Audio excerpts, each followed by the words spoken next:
Olá, amadinhos! Tudo bem? Preparado para mais uma aula de língua portuguesa comigo, professora Márcia Ramos Martins, e o meu parceiro aqui, parceiro mesmo, amado, Sâmio Costa. Vamos lá para a nossa aula 32? Vamos lá, então, conhecendo a temática. Temos aqui a nossa aula 32.1, que é literatura, a herança lusitana, né? Os primórdios da literatura na nossa língua. Veremos nesta aula poesia lírica no trovadorismo e as cantigas de amor e cantiga de amigo, humanismo, a poesia palaciana, o classicismo, a lírica camoniana, teatro de Gil Vicente e hoje Lusíadas. Olha só os objetos de conhecimento para você armazenar, como eu digo sempre, no seu HD, tá certo? Olha aqui a nossa árvore do conhecimento. Beleza? Bacana? Então, vamos lá, então. Trabalhando aqui com vocês, amado, olha só. O processo de colonização do Brasil se inicia no século quê? 16, em pleno renascimento europeu, tá certo? Neste período, olha só, lá de 1500, você já sabe, né? 1500 refere-se ao século 16. Não foi em 1500 que o Brasil foi descoberto, ou melhor, foi achado? O achamento do Brasil, não é assim? Porque já não é descoberto por quê, amado? Quem sou eu para falar, né? Porque já tinha, né? Já era povoado, tá certo? Só que os colonizadores portugueses chegaram à nova terra e falaram que tinham descoberto o nosso Brasil, beleza? Mas, amado, que o professor de história vai tirar toda essa dúvida de vocês. Quais são os professores de história? Loures, né? O professor Loures Mar e o professor Beto, beleza? Então, vamos lá, então. Na primeira metade do século XIX, que é um sistema literário, se consolida definitivamente no Brasil, ainda em busca de identidade. Exatamente, na primeira metade do século XIX. O Brasil, por que fala isso? Porque, eles iam estudar fora, iam para a Europa, aí chegavam aqui ao Brasil com novidades. Tá acontecendo isso lá, vamos fazer aqui. Isso, essa é a minha interpretação, tá certo? Sempre tudo que acontecia relacionado aos estilos literários, aos movimentos literários, começa lá fora para depois acontecer aqui no Brasil, beleza? Aí lá no final do século XX, que você vai chegar um momento, né? Lá no pré-modernismo, né? Modernismo que tiver aquela revolução, aquela semana da arte moderna, entendeu? Que cortar, vamos lá, a nossa identidade tem que ser do jeito daqui da gente. Não vamos copiar mais ninguém, beleza? E assim aconteceu. Aí vamos lá. A literatura de Portugal está ligada não só às origens das letras brasileiras, como também à influência exercida sobre os nossos escritores ao longo da história. Sim, claro que teve influência, tá certo? Então, aqui você vai conhecer e você vai perceber que a literatura portuguesa, né, como diz assim, o Brasil foi colonizado por eles, né? Mas, então, deixou um marco muito, né, importante para todos. Até hoje ainda tem, tá certo? Então, vamos começar aqui, amadinho, de olho nesta imagem aqui. A gente já trabalhou, né? Lembra lá do clube de leitura que a gente falou dos 7 pecados capitais? Lembra disso? Então, aqui nós temos, né, lá no início da questão, lá do período medieval, vamos fazer o que era o centro, né? A igreja, né, comandava Deus, o centro de tudo. Era teocentrismo. E o que aconteceu depois? houve aquela mudança, né? Antropocentrismo. Não é mesmo? Que aí o homem já começou a estudar da questão da ciência, né? E o povo não aceitava tudo que vinha, não. Não, tudo tem que ser comprovado. Aí teve aqueles estudos, né? Vários. Aí pronto, a igreja foi deixada de lado, amadinho. Tá certo? Não vou dizer que acabou tudo, não acreditava em Deus. Não, teve aquela, mas o homem ficou o centro. Tá certo? Então, aqui neste quadro, né? Vamos colocar aqui, né? Box trabalha em sua obra os temas religiosos e humanos. Quais são os temas? Lembra, estudamos na aula anterior os 7 pecados. E aqui, ó, Deus está no centro. Ele vai ter a visão. O que está acontecendo? Ó, vai estar te analisando se você está sendo uma boa pessoa. Tá certo? É relacionado ao comportamento. Opa! Então, cada quadrinho desse está relacionado ao pecado, né? Quais são os pecados, os 7 pecados? Você lembra disso? A avareza, a gula, a ira, tá certo? Os 7 pecados capitais, beleza? Então, nessa tela, ao centro, observa-se Jesus, né? E a inscrição em latim. Olha só, esses quadrinhos aqui, ó. Deixa eu ver se eu coloquei a canetinha. Opa, não, tira daqui.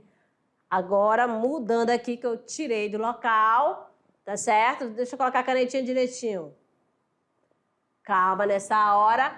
Olha só, aqui, ó, escrito em latim, ó. Tá certo? Cuidado, cuidado. Deus vê. Ó, o Deus está no centro. Isso aqui parece com o quê, amadinho? Tá parecendo com o quê? Não é com o olho? Não dá uma ideia? A íris que enxerga aqui, ó. Ele está no centro, representa o olho. Ah, cuidado, cuidado, Deus vê. Ao redor estão representadas o quê? As cenas cotidianas, ó. A avareza, a soberba, a gula, a ira, a inveja, a preguiça e a luxúria. Tá certo? Então, relacionado o quê? Aos 7 pecados capitais. Belezinha? Então, cada cena vai representando aqui. Tá certo? Está sendo representada aqui. Beleza? Então, vamos lá, então. Nós temos aqui, tá certo? É uma música do século XX, beleza? O intérprete é Los Hermanos aqui, né? Só que faltou o Nzinho aqui, Marcelo Camelo. Vou colocar um Nzinho aqui, é uma banda, é um grupo musical. Nós temos aqui, ó, qual é o nome certo, diretor? Los Hermanos, olha só, cadê a professora Tainá para me puxar a orelha? Então, vamos lá. Fez-se-mar. Senhora, o meu penar, demora não. Vai ver o acaso entregou alguém para lhe dizer o que qualquer dirá. Parece que o amor chegou aí. Eu não estava lá, mas eu vi. Clareira no tempo, cadeia das horas. Eu meço no vento o passo de agora. E o próximo instante eu sei, é quase lá. Peço não saber até você voltar. Então, aqui, o que te lembra, amadinho? Lembra aquelas canções do trovadorismo? Ó, trovadorismo é lá, no início, que nem aconteceu o trovadorismo. Tá certo? As cantigas no período medieval, né? Tinham os cancioneiros que faziam, né? As cantigas. Principalmente, olha só, o eu lírico era o quê? era feminino, mas quem que escrevia era o homem, o masculino, né? Então, porque a mulher naquele tempo não escrevia, não podia expressar seus sentimentos, tá certo? Então, vamos lá então.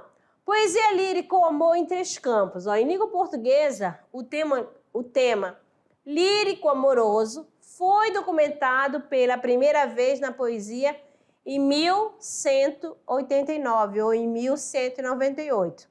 Naquela época, que ficou conhecida como a Ribeirinha, cantiga de Paio Soares Tavares. Então, a primeira cantiga, né? A Ribeirinha. Nós temos aqui o seguinte, ó, 1198 ou 1189 é do século que, amado? Do século XII, beleza? E o trovadorismo é do século XII ao século XIV. Desenvolveu-se em Portugal uma poesia lírico-amorosa e outra satírica, né? Aquela de crítica, que não eram recitadas, mas cantadas, tá certo? Se era cantada, sempre acompanhada por instrumentos musicais. Beleza? Ah, lembra lá da lira? Isso, né? Que eles iam recitando, né? No caso, cantando e acompanhando. Beleza? Olha só um exemplo. E aqui está o quadro. Se você observar, nós temos aqui os trovadores. Tá certo? Olha só, cantando, né? E as pessoas aqui, ó, acompanhando, tá certo? Com os instrumentos. Ó, que prazer haver, Senhor, de me fazer de mal por bem, que vos guie e quer, e peço eu tanto a nostro Senhor, que vos mudesse coração, que me haver de tão sem razão, prazer haver do meu mal. Pero vos amou mais que a mim, e peça a Deus assim, que sabe quanto é o meu mal, que vos mudesse o coração, que me haver de tão sem razão, muito vós praz do mal que hei. Lume daqueste olhos meus, e por este peço eu a Deus, que sabia a coisa que eu hei, que vos mudesse coração, que me haver de tão sem razão, e se vou mudar, então posso eu viver, e se não, não. Então aqui você vê, né, um texto, uma canção de Dom Diniz, tá certo? E aqui do livro, né, da Era Medieval, né, a presença da literatura portuguesa. Então, aqui é um escrito, né, do galego português. Olha só como houve aquela evolução na escrita, mas só que algumas palavras... Ai, professora, você vai dizer, professora, ele escreveu errado? Não era questão de escrever errado, que houve uma evolução na escrita, né? Então, aqui houve transformações, né? Então, aqui não está dizendo que está errado. Tá bom? Do jeito que era escrito no período desta época. Belezinha? Então, tome nota, amadinho.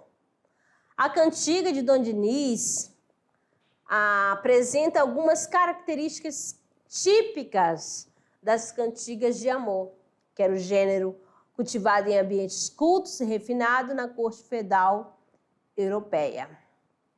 E outra aqui, ó. Um trovador confessa seu amor, sofre exageradamente, ó, coita de amor, pelo fato de a dama, a senhora, rejeitar e pede a Deus que o auxilie. O que acontece, essa questão assim dessas cantigas de amor? Às vezes, né, para expressar o seu sentimento por uma pessoa inalcançável, era proibido, não era possível aquele amor, porque ela já tinha, o seu companheiro já era casada, tá certo? E assim, é por isso essa coita exagerada. Como que faz, né? Ai, meu Deus, e agora? E quando a pessoa faz a canção quando naquele período acontecia muitas batalhas, né? Aí, será que ele vai voltar? Né? O amor proibido. Agora tem mais outra aqui para vocês, ó. Ai, eu, coitada, como vivo em grande cuidado, por meu amigo que hei alongado, muito me tarda o meu amigo na guarda. Ai, eu, coitada, como vivo em grande desejo, por meu amigo que tarda e não vejo, muito me tarda o meu amigo na guarda. Olha só, e aí? Essa daqui é uma canção de amigo, mas esse amigo amadinho aí já dá para entender melhor, né? Já tá mais, tem mais semelhança do jeito que é a escrita, né, de atualmente. Ó, ai, eu, coitada, como vivo em grande cuidado. Ó, ei, por meu amigo que ei alongado. Alongado, ó. E alongado, o que você imagina que é alongado? Que é, lendo assim, só pela essa canção. Quer dizer que ele está distante, né? Que ele está longe, tá certo? O meu amigo na guarda, ó, guarda, que ele está fazendo o quê? Que ele faz parte lá vamos falar do exército, né? Do serviço militar, entendeu? Daquele grupo de soldados que foram à batalha e assim por diante, para a guerra, alguma coisa assim, tá certo? Então, vamos lá. Então, alongado quer dizer distante, guarda, serviço militar, tá certo? E vamos lá, e vamos tomando nota, amadinhos. Embora, olha só, as cantigas tenham sido escritas por autores de sexo masculino, que eu já havia falado, é um eu lírico que feminino, que faz suas confissões amorosas, tá certo? A mulher, em geral, reclama a falta do amado, que é o amigo, que abandonou ou está em serviço militar combatendo o quê? Os mouros, né? Invasores de Portugal. Aí você vai perguntar, professor, o que é mouro? O que são os mouros? Espera só um pouquinho, amadinho. Engasguei. Os mouros, aí, amado, você vai lá na aula de história tirar. Professor, tem uma curiosidade. A professora falou lá na aula do trovadorismo, né? Falar dessa questão do serviço militar em combatendo com os mouros, né? Os invasores. Quem são os mouros mesmo? Aí o professor Beto e Lorismar, que são especialistas, vai explicar bem bacaninha para vocês, certinho? Então, vamos lá, então, dando sequência, amadinhos. Aqui, ó, mais outra. Aqui é uma outra canção, Amor Brando.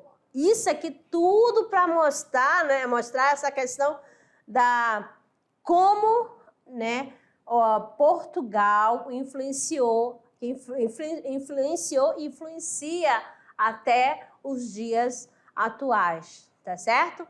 Então vamos lá. Amor Brando, canção de Carina Burr. Eu já sinto o calor de amor, quando você chega aqui. Eu já sinto o calor de amor, quando você chega aqui. Tava tão facinho, no rasinho. Eu sei me dar conta, sim.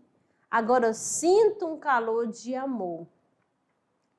Quando vejo você chega aqui. E eu te peço que se aproxime de mim um pouco, mas não tanto, a ponto de eu sentir sua falta quando você for embora. Então, aqui, ó, essa canção é de agora, né? Da questão do início do século XXI. Beleza? O que nós temos aqui, né? as marcas da produção poética do trovadorismo, que permaneceram em quê? Na nossa cultura, né? Ó, ela fala que sinto um calor, que elas, o calor do amor, né? E que a pessoa foi embora, né? Mas se aproximar, ela vai sentir o calor do amor. E o que acontecia lá nas cantigas de amigo, né? Nas cantigas de amor, né? Nas canções trovadorescas. Beleza? Então, vamos dando sequência aqui, amadinho. E não se preocupe que vai ter um momento de a gente estudar esse estilo literário, tá bom? Esse movimento literário que é o trovadorismo, tá certo? Isso aqui é só uma introdução e para dizer como os portugueses, né, a questão da influência. As cantigas de escárnio e maldizer, eram satíricas e objetivaram fazer críticas sociais ou mesmo pessoais, tá certo? Tanto assim, vamos lá, muito populares pelo humor, por vezes grosseiro, no caso da cantiga de maldizer, né? E vulgar, indireto e sutil, no caso, nas cantigas de escárnio. Elas eram bastante parecidas. Lembra das questões não sei se vocês, nas redes sociais, às vezes você tem algum problema, algum conhecido de vocês fica jogando indireta, era nesse estilo, tá bom? As indiretas, nos status, mas estou falando assim da atualidade, como se fosse assim. Mas nesse tempo aqui, faziam nas cantigas de maldizer ou de escárnio. Maldizer, ela ia diretamente, né? A de escárnio, indiretamente, beleza? Humanismo. Agora saímos lá do trovadorismo, agora o humanismo. O humanismo, o que se destacou? A poesia palaciana. O que te lembra essa questão? Poesia palaciana. Vamos analisar este nome, palaciana. Porque essas poesias, Amadinho, eram recitadas nos palácios, né? Num palácio, tá certo? E aqui nós temos uma aqui de Francisco da Silveira, Vossa grande crueldade. Vossa grande crueldade, minha grande desaventura. Vossa pouca piedade, com minha grande lealdade. De mistura fizeram minha trestura, a qual já dentre mim jaz, tanto nos bofes metida, que me entristece e me faz que me pese com a vida. Cesse vossa crueldade, mude-se minha ventura, que, pois, tendes fermosura, tendes também piedade de mistura. Não me mate esta tristura.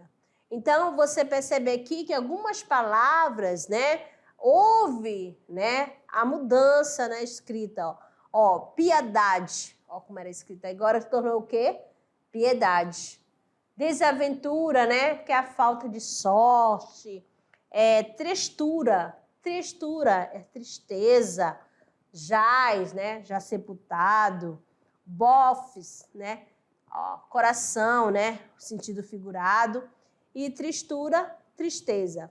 Então, nós temos aqui duas, né? Olha só, no mesmo poema e duas formas escritas diferentes, né? Uma ele coloca trestura e a outra ele coloca tristura. E tudo relacionado ao quê? A tristeza. Belezinha? Vamos lá, então. A poesia palaciana, cultivada no humanismo, era produzida por nobres. Retratava os costumes da corte. Era feita para ser lida ou declamada, o que acontecia em saraus realizados nos domínios do palácio. Entendeu? A separação entre a palavra e a música foi a grande inovação dos poemas palacianos, pois os viram-se obrigados a elaborar mais versos. O ritmo, a musicalidade, antes garantidos pela melodia e pelos instrumentos. Então era feita essa poesia contava, né, o que acontecia, né, os costumes da corte, né, os nobres que faziam, tá certo? E eles declamavam só, né, faziam sarau, e só quem participavam, as pessoas que moravam no palácio, né, faziam parte da corte, beleza? Vamos lá, então. Saímos do humanismo, chegando aqui classicismo. Agora, a lírica de Camões. Lírica de Camões. Vamos lá, amadinhos. O contexto da época era o das grandes navegações, tá certo? As primeiras edições de rimas, obra lírica de Camões, datam de 1595 em 1598. Embora o poeta tenha conservado alguns traços de inspirações medieval em sua lírica, ele inova na abordagem amorosa e no uso de referências clássicas. Então, vamos ver aqui a questão do classicismo, né? Como que eram feitas, né, as poesias, né, os textos da época. Nós temos aqui o seguinte: um mover de olhos brando e piedoso, sem ver de que um sorriso brando e honesto, quase forçado, um doce, humilde gesto, de qualquer maneira duvidoso, um desejo quieto e vergonhoso, um repouso gravíssimo e modesto, uma pura bondade manifesto, indício da alma limpo e gracioso. Um encolhido ousar uma brandura, o medo sem ter culpa, um ar sereno, um longo e obediente sofrimento.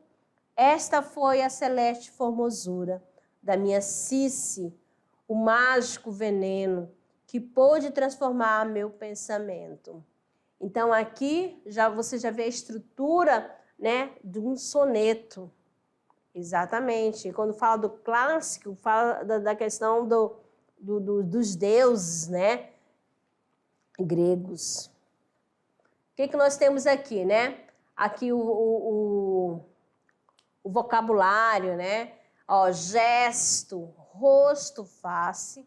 Aí despejo, é ausência de pés, vergonha, desinibição, descontração. Brandura, ternura.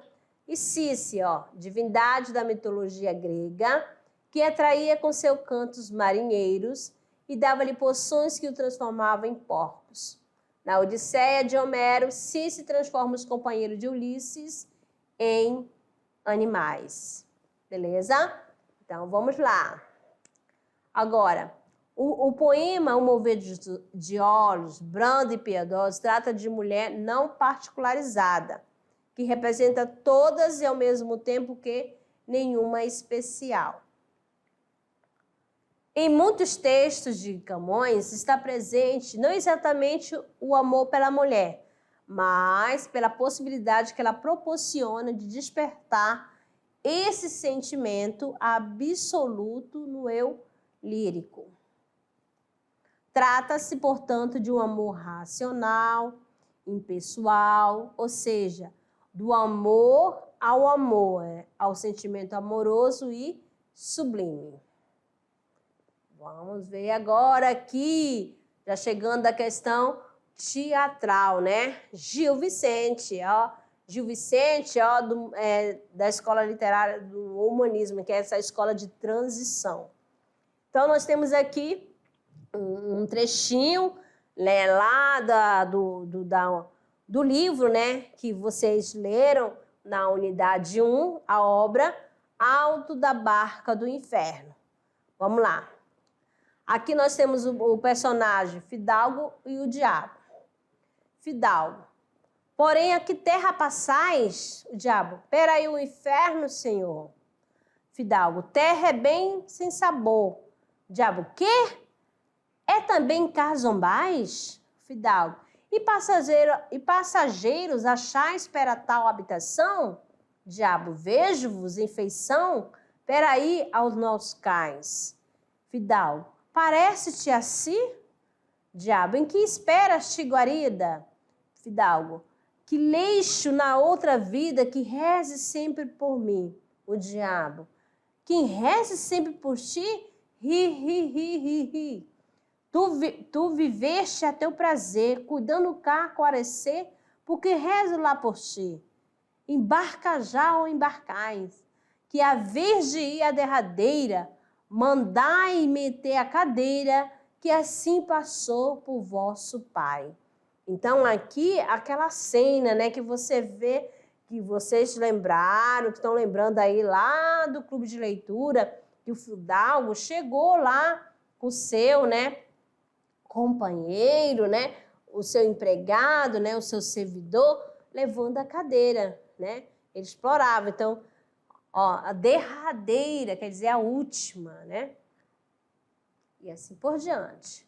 Então, Gil Vicente seguiu as tradições religiosa e profana de teatro medieval na criação de seus personagens, além dos autos religiosos ligados à tradição medieval.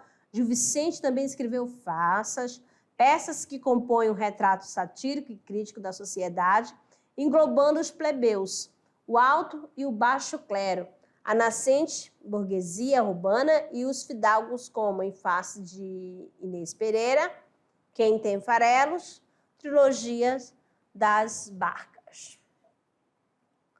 Classicismo português e os Lusíadas.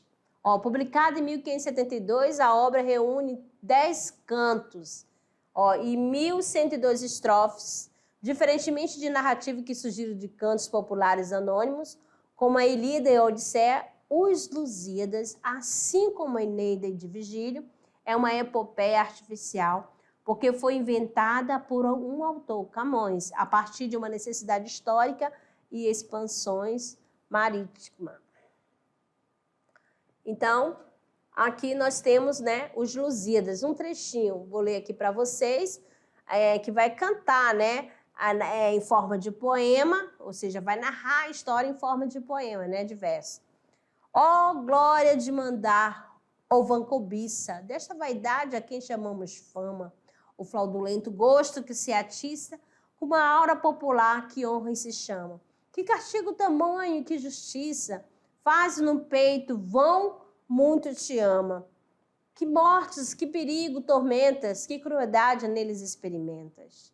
Dura inquietação da alma e da vida, fonte de desamparo e adultério, sagaz, consumidora conhecida, de fazendas, de reinos, de impérios. Chama-te ilustre, chama-te subida, sendo digna de infames vitupérios. Chama-te fama, glória soberana, nomes com quem se o povo nécio engana. A que novos desastres terminas, de lavar este reinos e a esta gente. Que perigos, que mortes lhe destinas, debaixo de algum nomes preeminentes. Que promessas de reino e de minas, de ouro que lhe farás tão falsamente?